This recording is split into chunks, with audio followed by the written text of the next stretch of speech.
ভলান্টিয়াররা কিন্তু এরা কোনো পয়সার বিনিময় নেয়, বিনা পয়সায় কিন্তু এরা জনগণের সেবা করে যাচ্ছে।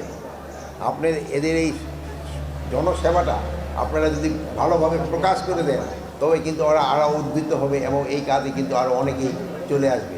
তাই আমি আপনাদের কাছে অনুরোধ করব, আপনারা এদের এই যে সেবা, এই সেবাটা সবার কাছে আপনারা প্রকাশ করবেন এবং আমাদের যেন আরও এই আমাদের এখন প্রায় 68,000 আছে না, 55,000-এর মতো আছে।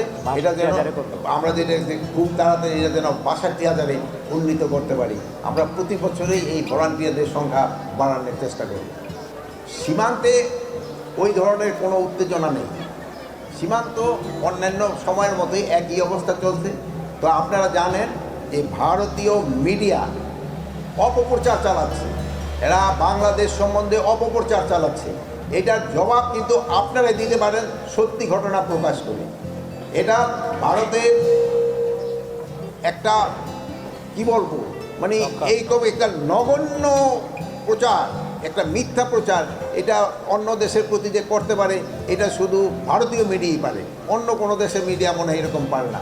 এটার প্রতি উত্তর আপনারা সত্যটা প্রকাশ করে আপনারা দিবেন। আপনারা আমরা যারা এই দেশে আছি আমরা সবাই একসাথে এটার প্রতিবাদ করব। জুলাই বিপ্লবের পরে এই যে যে একটা পরিস্থিতি, আপনারা এখানে একটা আসছেন যে একটা কিছু কোনো কিছু হয়, একটা দুর্যোগ বা কোনো কিছু, এটা কিন্তু সময় দরকার হয়েছে আবার পুরা ওই পূর্বাবস্থা ফিরে আনতে। এই যে ধরেন যে কোথায় হয়তো বন্যা হলো বা ফায়ার হলো, একটা বিল্ডিং ধস হলো, সব জায়গায় কিন্তু একটু সময় দিতে হয়, সাথে সাথে কিন্তু আগের অবস্থায় ফিরে আসে না। যেমন আগুনটা নির্মাণ হয়ে গেল, বিল্ডিংটা আবার সে আগের অবস্থায় ফিরে আসবে না, এটার জন্য কিছু সময় দিতে হবে।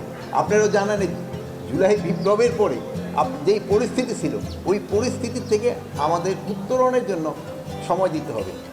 আগে যে ওই সময় যে পরিস্থিতি ছিল ওর থেকে কি আরও উন্নতি হচ্ছে না বলেন আপনারা? হয়েছে কি হয়েছে না? হচ্ছে। তা আপনারাই বলতেছেন ওর যে উন্নতি হচ্ছে, তা আস্তে আস্তে আরও উন্নতি হবে।